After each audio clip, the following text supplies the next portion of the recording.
Raphaël Kempf, avocat au barreau de Paris. Je défends des manifestants notamment depuis quelques années et depuis 2 mois je défends certains gilets jaunes. J'ai défendu des personnes qui ont pu être arrêtées soit en manifestation, soit sur le chemin de la manifestation. Je pense notamment à 3 jeunes bretons qui se sont réunis ensemble en voiture pour aller manifester à Paris lors de l'acte 4 du mouvement des Gilets jaunes. Donc on était au début du mois de décembre, le 8 décembre me semble-t-il. Et donc ils vont en voiture ensemble pour aller à Paris et ils se font arrêter lors d'un péage d'autoroute par la gendarmerie en Normandie, c'est-à-dire sur la route. Et donc on trouve dans leur voiture un certain nombre d'objets de protection, notamment par exemple des lunettes ou des objets pour se protéger des gaz lacrymogènes au cours de la manifestation.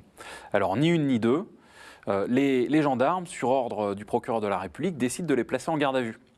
Et ils sont placés en garde à vue pour un délit qui est devenu fameux, qui est le délit de participation à un groupement formé en vue de commettre des violences ou des dégradations. Donc ça, c'est un délit un peu particulier qui fait penser au film Minority Report, parce que c'est un délit qui vise à punir une personne avant qu'elle ne commette quoi que ce soit. On essaye de déterminer l'intention d'une personne de commettre des violences à partir de son comportement et plus précisément à partir des objets qu'elle a en sa possession. Ce qui pose une véritable difficulté parce que comment peut-on dire qu'une personne a l'intention de faire telle chose alors qu'elle ne l'a pas faite, cette chose-là ? Je milite et je soutiens que ce délit de groupement doit être abrogé.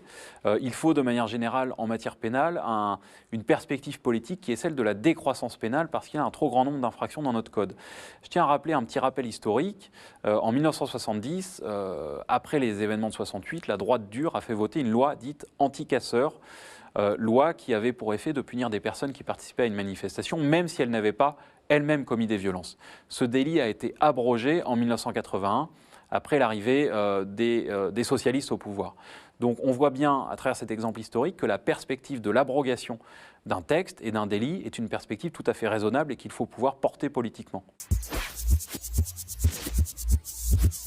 Nous considérons que le délit de groupement, et notamment l'utilisation qui en est faite par le pouvoir et par les procureurs de la République, politise ce délit et fait qu'il s'agit d'un délit politique. Et c'est la raison pour laquelle nous pensons qu'on ne peut pas poursuivre dans le cadre d'une comparution immédiate les personnes interpellées pour ce délit de groupement. Pour l'instant, certains tribunaux ne sont pas d'accord avec nous, mais nous continuons à mener le combat sur ce point et nous ne désespérons pas de pouvoir convaincre des tribunaux sur ce point un jour ou l'autre.